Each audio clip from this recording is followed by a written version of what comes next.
So, welcome to my run through of the pre-scene information for the December 2024 exam. What do we have for you this time round? Well, you will have seen from the introduction that we're splitting this particular pre-scene down into 6 main areas, 6 bulletproof, short, intensive videos. You'll see the sections detailed here, and I'll run through with my annotations, red flags, etc., and indeed reference to exam technique areas and particular areas of the syllabus. Now, what's important in terms of your use of this particular video is to take action. As mentioned within the introduction, it's important that you use this video as a springboard towards several areas. Number one, obviously, the ACCA Study Hub for SBL, and any areas that I mention that you feel weak on, that you can't remember anything about. Now, we're not looking to reinvent the wheel. Remember, this exam is not a knowledge exam, it's a skills exam. So, what we mustn't do is overdo the technical side, but we've got to be able to touch on or talk about the main areas within the syllabus, particularly the areas that I focus on. So how about this pre-scene and the annotations? Well, you'll see here a very, very basic key. We're talking about green highlights, yellow highlights, and red flags. Now for me, the green areas, as you'll see, are high priority. We need to make sure by the time of the exam you're able to quote these areas. They're, if you will, the skeleton core of this particular pre-scene. Important areas for me based on my experience. The yellow areas, important but secondary. Now, red flags, you heard me mention them earlier on. We're talking about either going into the study hub to revise the area or thinking about this particular topic as a hot topic. In other words, caution is advised, let's take action. Now, hot topics will either mean, obviously, reference to the study hub, but also areas that we can go online and do a little bit of research on. That might be talent management, for example, in the events management industry. It could be ethical issues concerning an event that's been publicized. So the bottom line is take care to understand the key and indeed build that into your action points. Let's look at the first video area. This is one of the longer videos out of the 6. So we see in this particular pre-scene for December 2024 for Rodnim events, that we're talking about an events management business, something that possibly you're familiar with in terms of attending events, whether or not it's a music concert or anything else. Set up in Harland, we'll note from the below that Harland is well developed, affluent, sophisticated consumers. Let's note that it's a fairly young company. In 6 years, they've achieved quite a lot. So they're event management specialists, corporate and private clients. Note that this area of government bodies becoming more involved in the events management industry is relevant in this pre-scene. So really, there's 3 types of client. Corporate, most important. The private clients, as we'll see below, a very small element, I believe less than 5%. Moving from there, in terms of the founders, unusually for an SBL pre-scene, we've got a partnership. I seem to recall that's the first time that's happened. Now, what does that mean? Well, nothing over and above the fact as to delve into the reasons for it. And I think this is relevant. Control. And we'll see this referenced elsewhere in this particular pre-scene. This is a business. These 2 founders, these partners, are interested in control. Now that could be for a variety of different reasons. Perhaps they're risk averse, or perhaps they're really concerned about quality and indeed maintaining quality.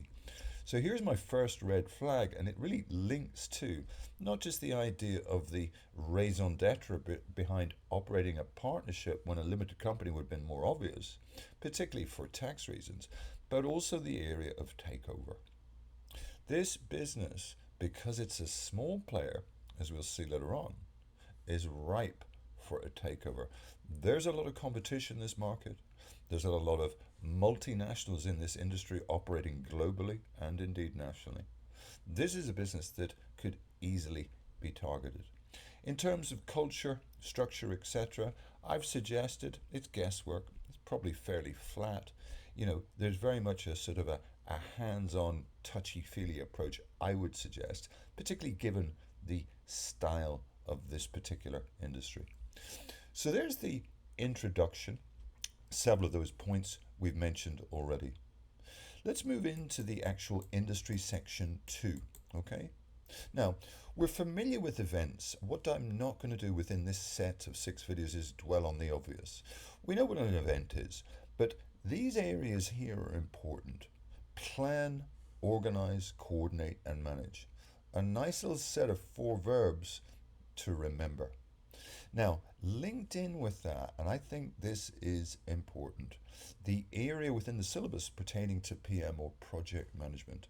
I mean, it seems to me that once the tendering process has had success, so we've got the gig, we've got the job, this is very much in the area of a project and indeed the life cycle of a project, initiation, planning, etc., all the way through to post-completion. So one area that we have to look at is PM. Again, let's not go crazy on it. Let's consider the key areas. For example, the magic triangle. You may have heard that referenced in a class or elsewhere. I'm talking about constraints. I'm talking about time, cost, and quality.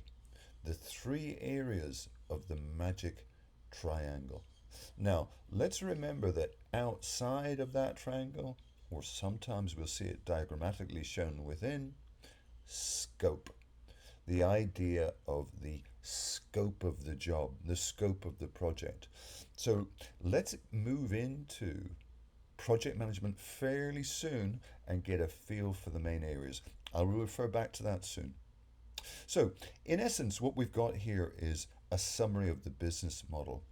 What clients, corporate, private, government bodies, etc., are looking for is all aspects of the event to run smoothly.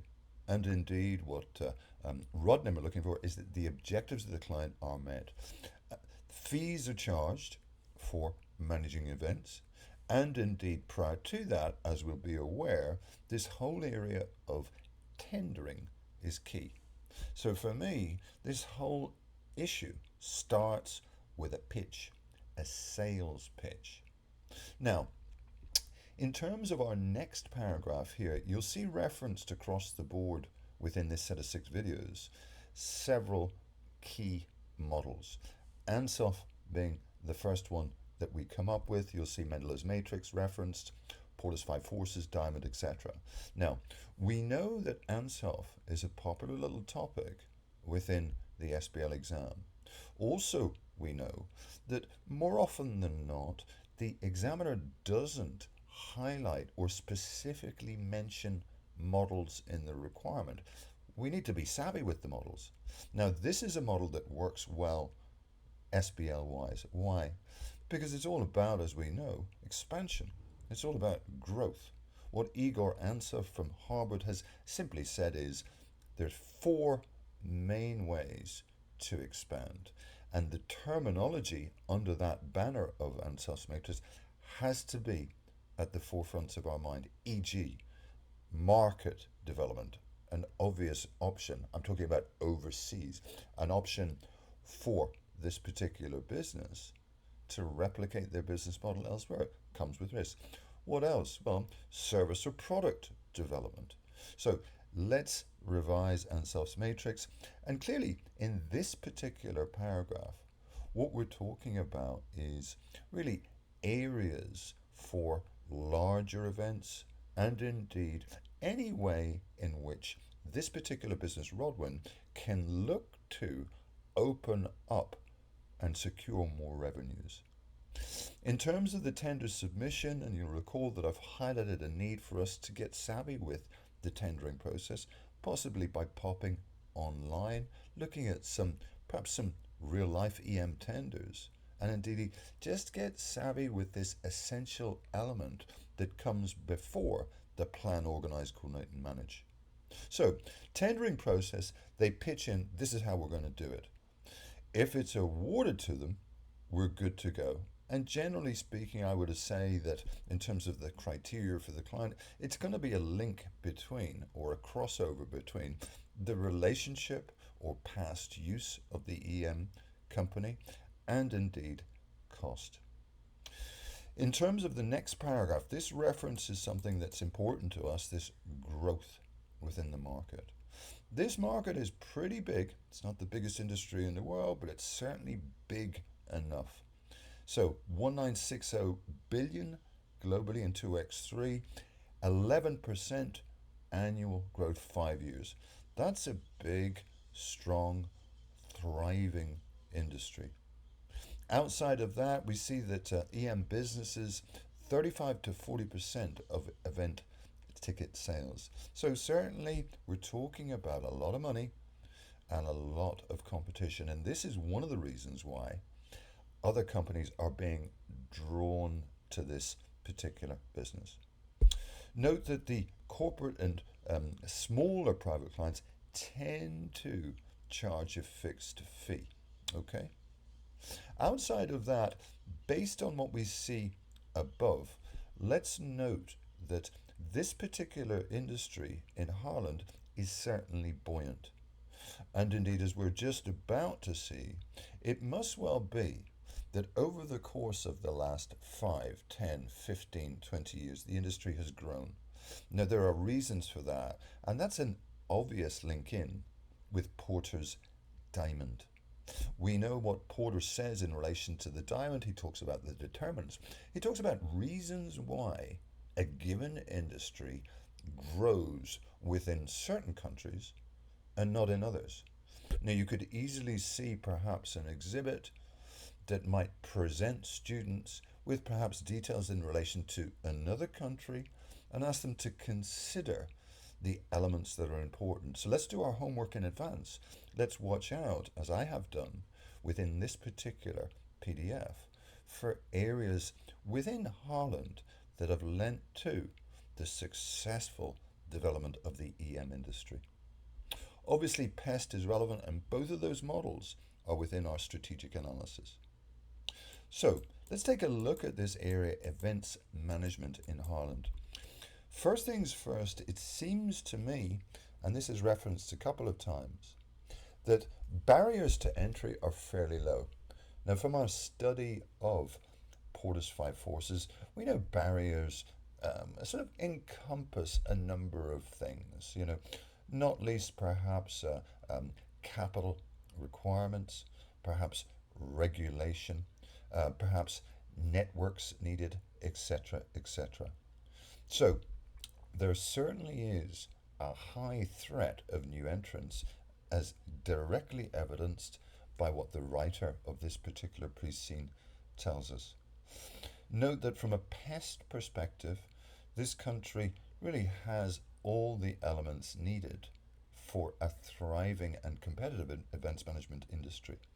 A wide variety of events management businesses, and indeed some of the largest ones, have international reach. I refer you back to my point about a possible predator and takeover. But let's remember here, there's nothing within the pre-scene that suggests that Rodnim wouldn't have the opportunity to be a predator themselves. I mean, clearly there will be other small players, and it's a simple way, I guess, to add to the area of market penetration, a la Ansov's matrix. In terms of the industry within Harland, dominated by 4, 74% of the market share. That's pretty humongous. That's measured, note, by fee income. The rest, but only 26%, shared by Rodnim and other small events management businesses. Now, if that particular paragraph is not crying out for a question along the lines of outline the strategic benefits and risks of, let's say, the two partners accepting a bid, yeah, by a large player, one of the four. Okay.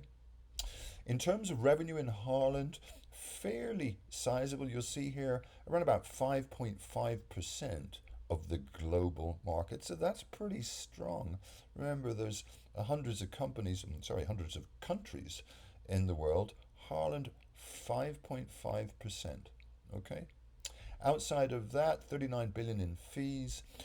A reference here again to Porter's Diamond. Remember that if a model features in a requirement, it's not going to feature directly. In other words, the examiner is not going to say, please use Porter's Diamond and apply it to the above. No, he's not going to do that. There may well be several models that are relevant, but he may say something along the lines of, use a strategic analysis tool, yeah, in some way, shape, or form. That's the first thing with regard to models generally, including strategic models. The other point to recognize is, and you see this a lot with the strategic models, is that where they are examined in some way, shape, or form, so they're relevant to the requirement, there's generally a twist. There's an add-on. It's not going to be, just dig the model out and write all you know about it. No. There's going to be some sort of twist, so be careful, okay? Be careful if you sniff a model to make sure you understand, okay, what's the add-on? What else is he asking me to do? What's he linking it with? For example, he might link, let's say, a model with risk as an example, or something else, okay? So bottom line is that we'll see within the strategic analysis, Porter's Diamond referenced. We know what it is. It's about success factors, determinants, reasons, etc. So let's get savvy with it. Moving from there, in terms of the types of events, you'll recall me mentioning within the sort of intro, excuse me, that some areas of pre-scene, for me, aren't overly important. And sometimes, not always, students tend to spot it, but sometimes they get carried away. And this particular area is one of them. I don't think we're overly interested in this range of events. As long as we know that there's 6 and we know that what they are, that's it, okay? So, in terms of how we might tie this section in, make it useful, Ansof's matrix. I mean, clearly, these are the services, or if you will, the products, okay? Nothing unusual in here at all. Let's look online. Are there other areas? What other types of events? Noting that virtual events have become more and more relevant in time, but there are other events, perhaps, that may be relevant. That's all I have to say on that particular point. Let's not waste time on stuff that I don't think is overly important. Now, what is important here in relation to the above is these 3 areas. In other words, the important areas. It would be useful to be able to quote these percentages. In terms of the private and virtual events, well, certainly the virtual are growing, but this is going to be where the growth is. And indeed, as we will see later on, certainly the corporate area, the corporate business client is the biggest and indeed most important client for most EM businesses. Again, another reference to Ansof's matrix. Let's get familiar with the terminology, whether or not it's product service development, market development, market penetration, diversification. Or I think diversification for a business like this is not on the cards. Let's move down to types of client. Now, we've already mentioned this. We know that there's 3, okay? So, dominated by corporate clients, not expected to change. Private clients, small. And public sector, an area for growth. The new revenue streams, I'm thinking market penetration. We see here reference to the national government of the Harland engaged several events management companies to run a series of virtual conferences. Okay? Now, Mendel's matrix, I've touched on models already. Mendel's matrix has to be the easiest model to score marks in the exam with, because many of the tasks, many of the requirements are going to relate to stakeholders, whether or not that's the partners, management, the public, government, regulators, etc., etc.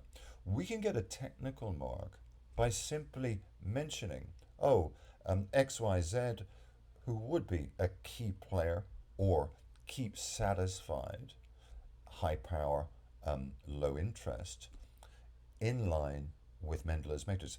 We're demonstrating knowledge to the marker. Remember, markers don't know what you know. Show them. Some students would say, oh no, it's a bit of a basic, simple point. This is the point of case study exams. Demonstrate your skills. A skillful student is going to try and score marks wherever they can. There's the easiest marks on the paper for me, perhaps outside of ethical questions. So, in terms of the public sector, just moving back down the page, this area is certainly growth. You'll see that they've sort of gone to town on this particular, making a point that this national government of Ireland has just started doing this.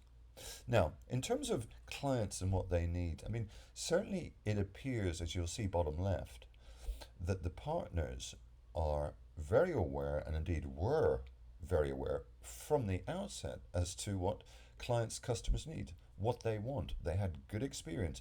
They want creative and innovative ideas. They want professional services. And indeed, a quick reference here to sophistication. Remember, within Porter's diamond, that area of demand conditions, where what Porter says is, it's not so much the volume of demand, it's what firms, businesses, partnership, let's say, learn from their consumers. Now, if consumers are sophisticated, then that drives quality, because consumers want quality. They're sophisticated after all. Okay? Let's move down from here in terms of the breakdown of fee income. We see here, this is breakdown each type. We see massive corporate clients, absolutely key to success going forward, and indeed private individuals, broadly irrelevant, to be honest with you. But I would suggest this is an area, public, which, as you see up top, is going to continue to grow. Okay? So this is video 1. I hope you found it helpful. We had a couple of red flags there, talked about quite a few different areas, and I've hinted at sections within the SBL syllabus that we've got to get on top of. You'll see, hopefully, and maybe you'll agree over the course of the 6 videos, that taking the pre-scene in bite-sized small chunks and studying those chunks in line with the comments that I have made is going to make things easier for us and head us towards success. Okay, hope you found that useful. Thanks for joining me. I'll just get prepped for next video. See you in a mo. Thank you.